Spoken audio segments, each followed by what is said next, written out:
I'm Meredith Preston McGhie. I'm the Secretary General for the Global Center for Pluralism, and I'm thrilled to be joined today by Vanessa Erogbogbo, the Chief of the Sustainable and Inclusive Value Chains section and the head of the She Trades Initiative at the International Trade Center.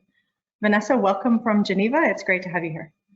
Thank you so much, Meredith. It's wonderful to be here. Thanks for inviting us to participate in this really important discussion. Well, we're really thrilled to have you sort of walk us through some of the issues around inclusive economies. The Pluralism in the Pandemic portal has been looking at a range of different issues around the pandemic and some of the issues around inequality that have been raised over the last several months. And we've really turned our focus now to specifically looking at questions of inequality, economic inequality, and what an inclusive economic system might look like. And I was wondering, in terms of better understanding the scope of the problem and what we're looking at, if you could maybe start by just painting us a picture of what socioeconomic inequalities have been revealed through the pandemic period, particularly in Asia and Africa and the areas in which you're working. Sure. So let me start by introducing ITC for those who are watching and don't know ITC. We're a joint technical assistance agency of the United Nations and the World Trade Organization, and our focus is on helping SMEs from developing countries to internationalize. And one of the things that we do, a phrase that we've coined, is what we call good trade. And for us, that means trade that's inclusive, trade that's environmentally, socially, and economically sustainable, that works for people and for the planet. So this is a bit who ITC is. I think, Meredith, I would focus on maybe 5 key areas that we have been looking at ITC. And the first one is the effect of the pandemic on MSMEs. And we see these are micro, small, and medium enterprises. And we see that they've been hardest hit by the pandemic. These are the majority of businesses worldwide. They represent 90% of businesses and more than 50% of employment. And in emerging economies, 40% of national income. So governments realize that SMEs are a linchpin connecting the pandemic with the economic recovery, and many of them are implementing measures to help MSMEs respond to the economic crisis. But what we've seen is that small businesses in richer countries get a high level of support from government than small businesses in poor countries. And the results of our surveys from our SME competitiveness report, which is that you can find on our website that we launched in June, gives us cause for concern because MSMEs are reporting 1 in 5 of them could go out of business within the three months from June. So, you know, we'll have a look into that and see what transpired. The second area of concern for us has been the fact that, you know, many jobs have been lost or are at risk, and these are especially jobs for those who are most vulnerable. So for every SME that closes, for every crop that's not being picked, for every online order that's not being placed, this means job losses and families losing their only income. I wanted to give an example, and this has been in the news this week actually, of the textiles, garments and footwear industry, which employs 40 million workers in Asia, many of them women. I think up to 75% of them are women. The fall in retail sales in the first half of the year left many workers jobless. We saw buyers cancelling orders, even orders that had already been manufactured. And this risks driving these workers out of the workforce into informality, especially women. And this could reverse many years of progress that had been made. Even before the pandemic, though, there was a big gender wage gap for those workers, and those workers were receiving only a very small percentage of the price of the clothing, and that meant that they were living below a living wage. So despite the news this week that some of the big groups like H&M and Inditex, you know, the positive business news and that they're coming back into profit, we really need to focus on improving the quality of jobs of these workers. I think this is coming to stark relief during this pandemic. The third thing is around informal workers and their livelihoods being impacted. So in West Africa, we have some large programming funded by the government of Korea, working in agricultural value chains. And we've seen cooperatives and producers in shea in Guinea facing difficulties due to falling demand. We've seen the cashew sector in Côte d'Ivoire suffering because buyers can't even come and purchase cashew during the cashew buying season. We've seen even in producers who are selling on domestic markets in Gambia suffering because of lockdown measures and cancellation of the local weekly markets. So we see that these types of restrictions and measures are creating shortages. There's been increases in basic needs, and this impacts obviously those who are most vulnerable and who have lower incomes. And we've heard from the World Food Programme that hundreds of millions could be pushed into food insecurity by the end of the year, and that more people could be pushed into extreme poverty by the pandemic. And this would be the first time that we would see a rise in the growth of extreme poverty for the past 20 years or so. So this is the first three things. Fourth is the digital divide. And we know that 3 billion people still lack access to the internet.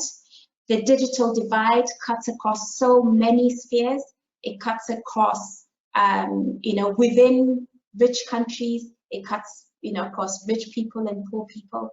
It cuts across men and women. It cuts across regions. For example, Africa has the largest gender gap in internet access.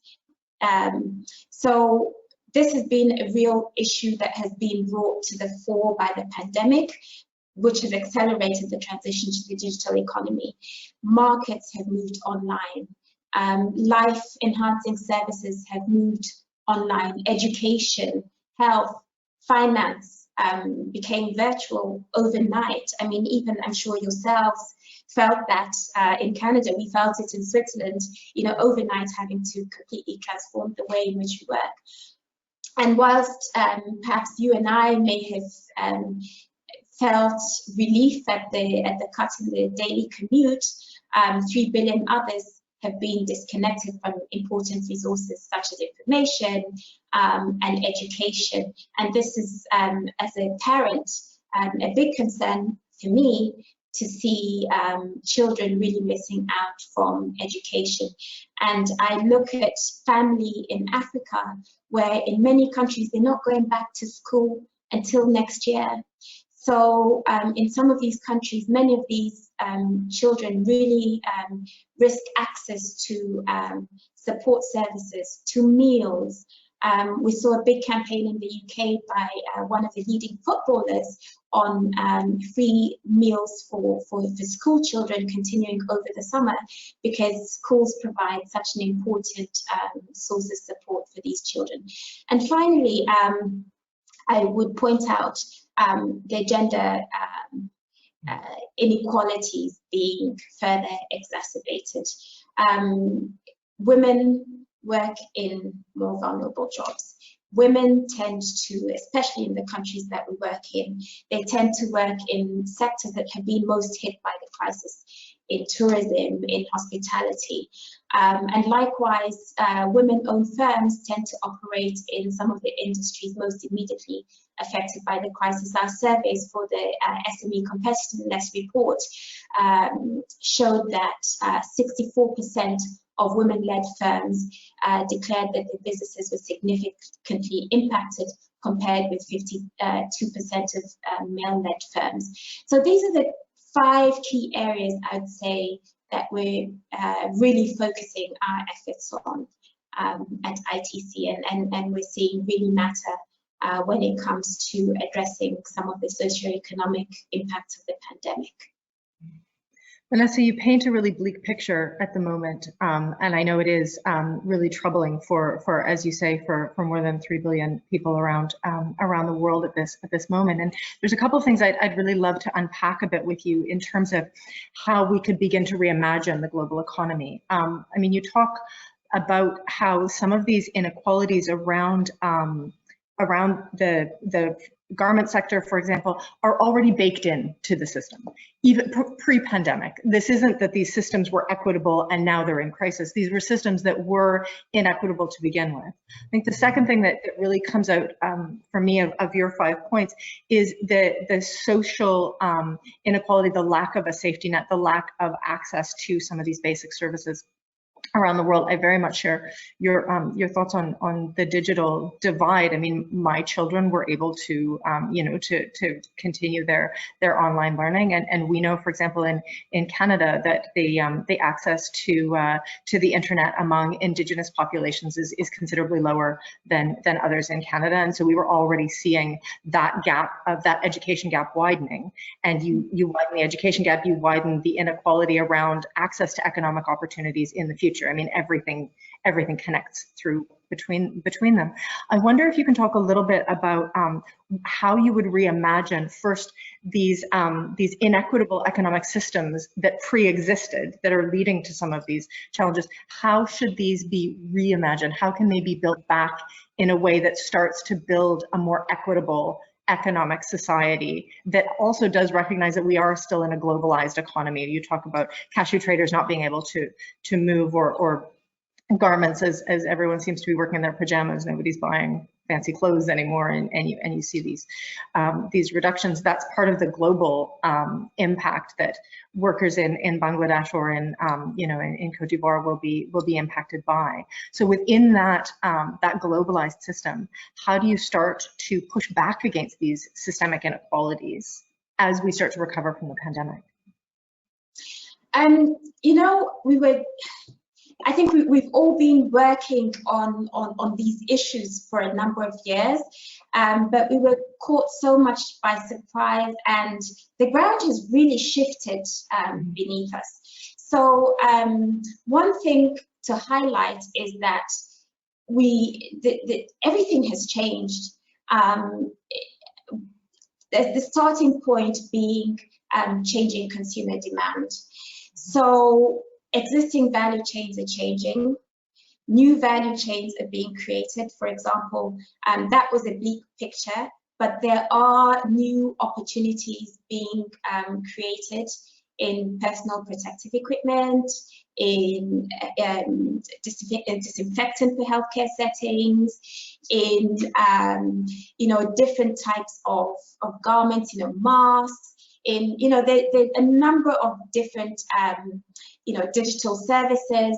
There are a number of new value chains being created, a number of new opportunities being created. So I think in reimagining the future of the economy, there's 3 key things we need to focus on in order to bounce back. And I say that without focusing on these 3 key things, then it's a bit like slaving over a beautiful steak and forgetting to put the salt in it. And the 3 things are, governments are putting forward these assistance programs for SMEs, but we need to ensure that these programs are more transparent, and that the information is actually accessible to these firms, because many of the respondents of our surveys are saying that they actually find it very difficult to access this type of information. And I think this has always been an issue for marginalized groups, but now that it's become an issue for almost everyone, it's an area that I think that governments are going to take a greater focus on, reaching these communities. Secondly, I think for a number of years, various initiatives have been in place focusing on the digital economy. Now we've seen that it's not just for the few, it's not just for the workers, it's not just for the urban. We at ITC have had great difficulty reaching some of the beneficiaries that we work with in rural communities and getting that support to them. So now, you know, supporting universal access to the internet isn't something, it shouldn't be a moonshot, it should be something that's a given. And with that universal access, the right digital skills, the right tools to bridge that divide. Also, a focus on the green economy, a focus on sources of the sources of new jobs that are going to emerge, especially for developing countries. A focus on preparing workers for the jobs of tomorrow. We've been talking about the future of work for a long time, but the future of work arrived before we expected it to arrive, and we need to make sure that we can upskill workers to take on more complex types of work, and we can reskill workers to enter into new types of jobs. I mentioned, you know, value chains changing. A lot of manufacturers are looking at bringing manufacturing back onshore or nearshoring manufacturing. So, you know, jobs are going to move around a bit, and we really need to focus on preparing workers to be able to fulfill those jobs. Some of the, and finally, maybe a focus on better family-friendly policies, including parental leave, investment in skilling the childcare workforce, investment in systems that really reach workers who are not in formal employment, because these are the ones that often tend to get left behind by all the measures that we have been seeking to put in place. Absolutely. And generally speaking, when those choices have to get made in a family setting or in a community setting, it's often the women who say, okay, so I won't go and do whatever it was that I was doing, either in a small enterprise or somewhere in the informal sector, in order to care for the children, to try and help them with online schooling if they have access, even digitally themselves, or simply to stay home with the children if the schools are closed, as they have been in Kenya and now until next year, and other places around the world. I know I've been in several discussions. I know you spend a lot of time on this question about women's employment in relation to the pandemic and the she session that we're seeing and that we anticipate going forward. And so I wonder, just following on from your last point, if you could talk a little bit about what else specifically can be done to ensure that women are getting back into the workforce. I think that we all felt like some of the gains that had been made over the last 20 years were also really critical for women being seen as equal participants in society.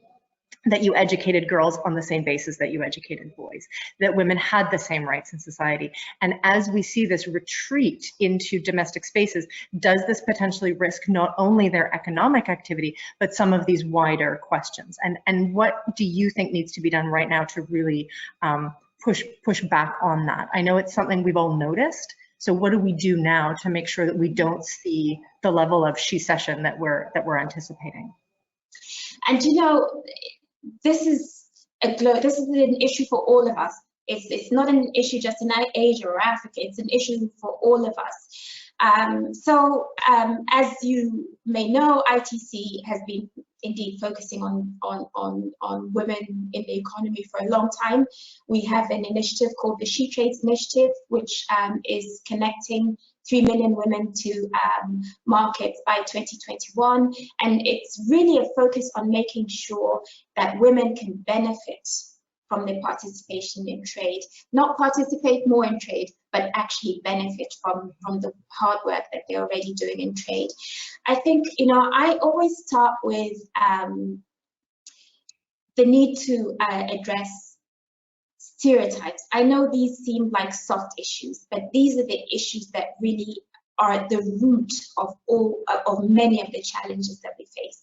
So we really need to call out gender stereotypes, biases, negative norms, and that, you know, impact women's participation, particularly from the leadership level. Not to tolerate any of that, I think, is the first thing, and I really urge all leaders to focus on that and to be vocal, male and female leaders to be vocal about that. The second one is around legal barriers. It's staggering to imagine that in 2020, only 8 out of 190 countries that are included in the World Bank's Women, Business and the Law report score 100% in terms of the way women are treated by the law. So, you know, this is something that can immediately be addressed. And great that Canada is one of those 8 countries, as expected.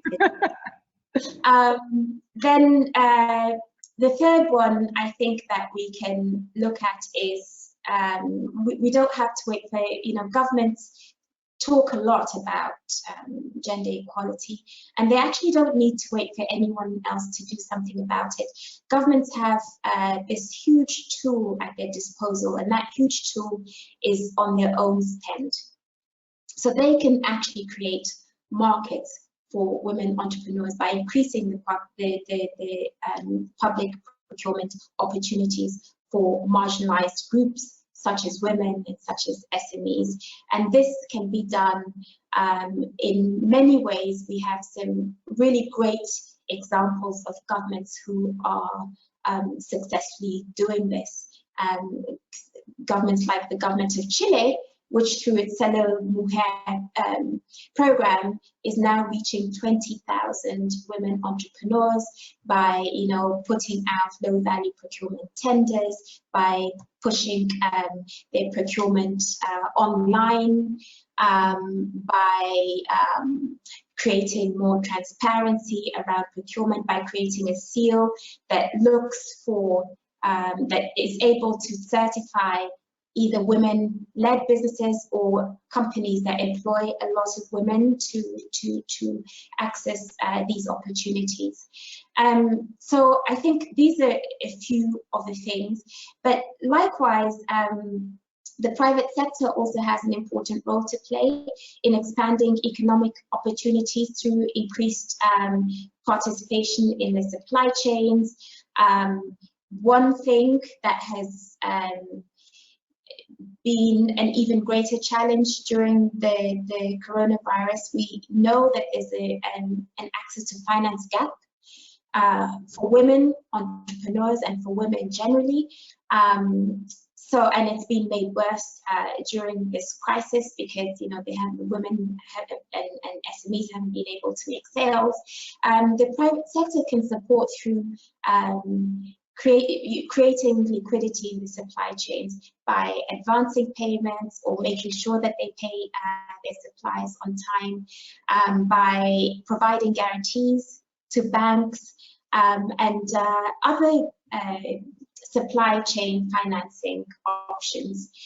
And likewise, you know, in the same way that I think it's important for governments to create better family-friendly policies, the private sector can also support female workers by creating better policies for all parents to take on flexible working relationships.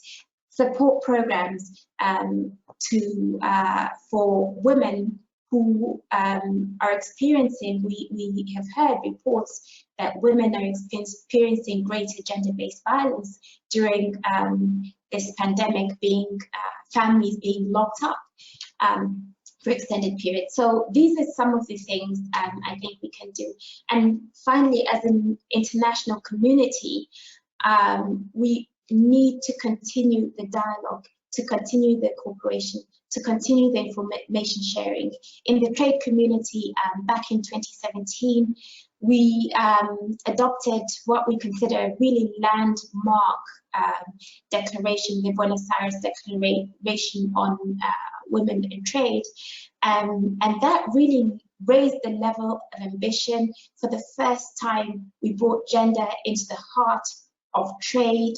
And since 2017, 127, this is really quite something, WTO members have been cooperating to learn from each other, to share experiences. We've developed a report which will be published soon, you know, highlighting some of the good practices of WTO members and sharing information.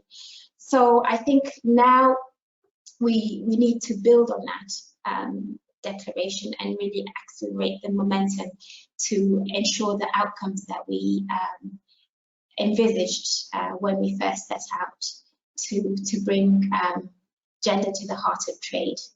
And really act on that now.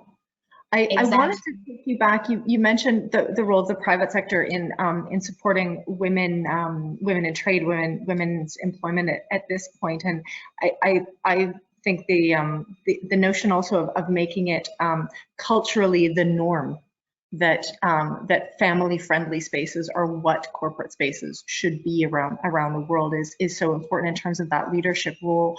We recently piloted an assessment on pluralism that we're going to be launching globally, the Global Pluralism Index. We piloted it recently in Canada, and one of the findings came back that while the private sector in Canada benefits a great deal from diversity in the workforce, from immigration and so forth, they weren't proactive champions necessarily of some of these inclusive issues. So that while they, on the face of it, were positive about it, they weren't making some of those proactive moves. And I wonder if on the questions of sort of inequality in the workforce and in the economy more generally, what else do you feel that private sector can do as leaders? I mean, they have so much power in determining some of these spaces. What else should they be doing right now as we try to look at inclusive economic models going forward?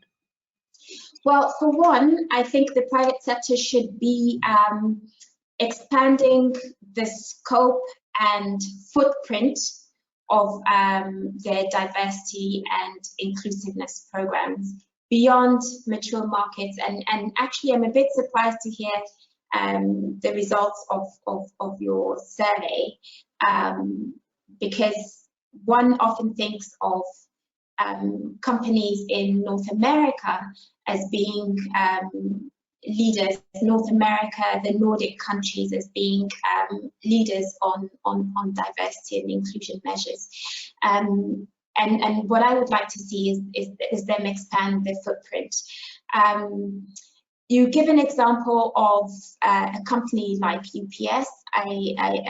I would highlight the incredible work that this big global firm is doing now, moving out of the North American market, setting up a Women Exporters Program, UPS and the UPS Foundation, really putting funding into building the capacity of women entrepreneurs and enabling them to export. I think often the private sector underestimates the resources that they have at their disposal. So it's not just about the supply chain, and it's not just about funding, it's also about the incredible expertise that these companies have.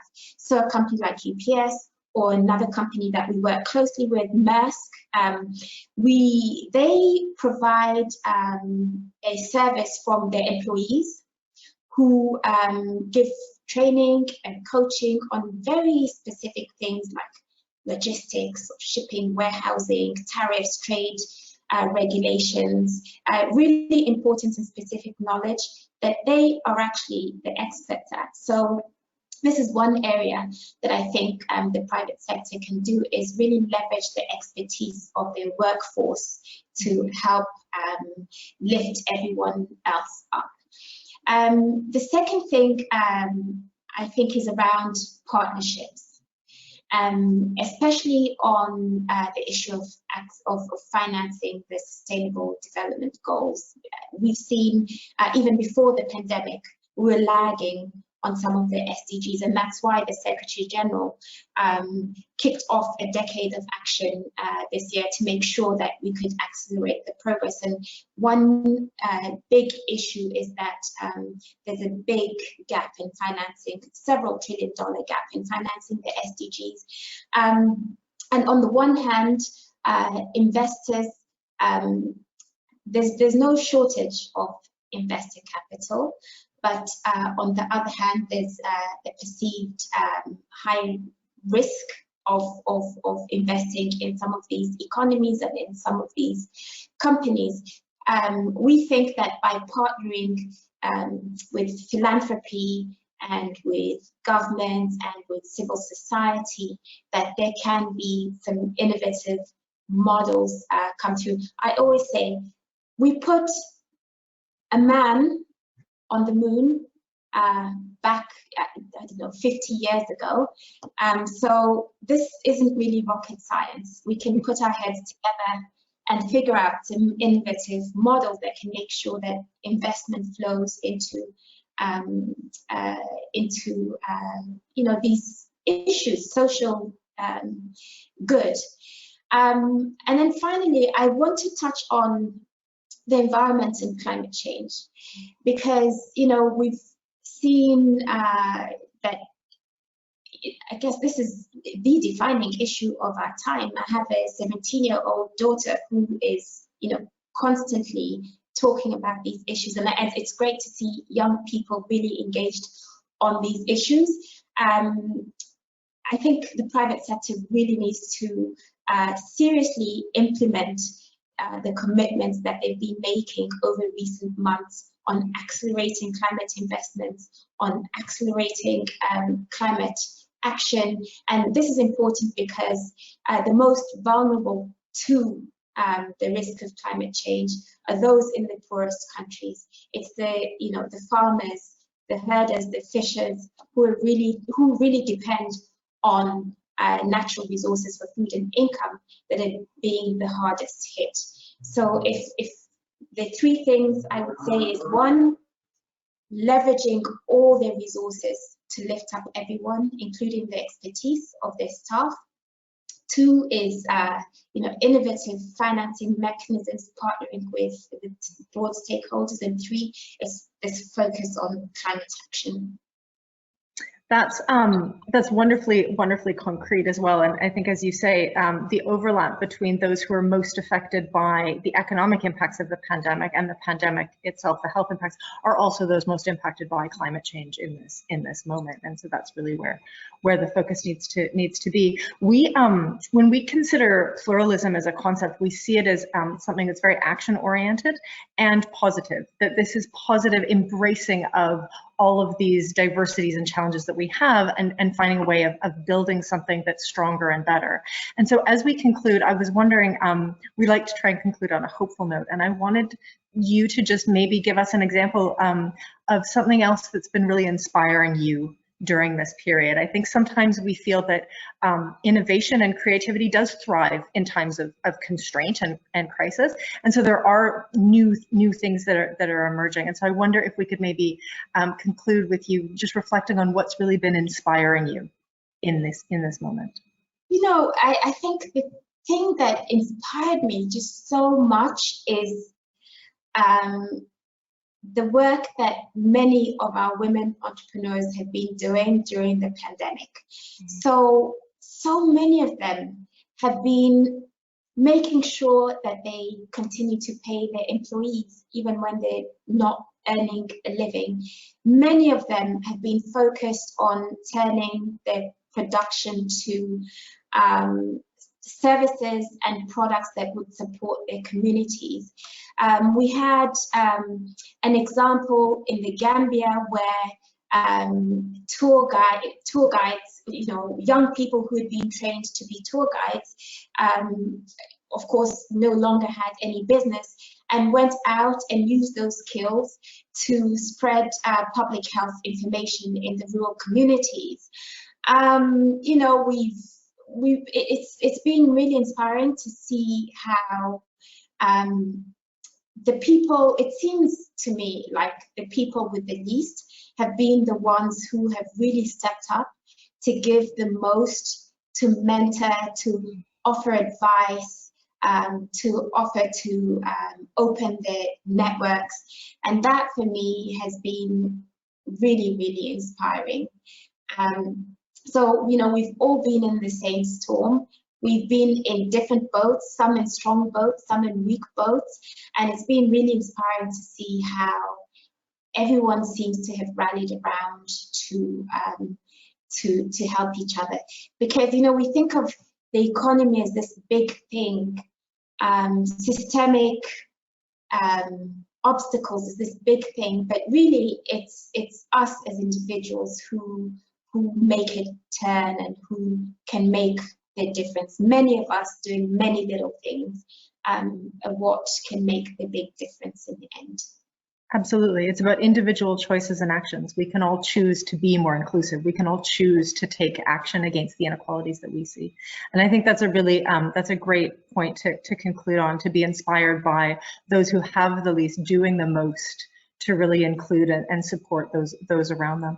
Vanessa, it's been such a pleasure to talk to you today, and to all of our viewers in the Pluralism and Pandemic portal. I hope you'll join us again. And there's a number of other resources that we'll be posting specifically around inclusive economies. And we really look forward to continuing this conversation. So thank you so much for your time today. Thank you so much, Meredith. It's been a pleasure.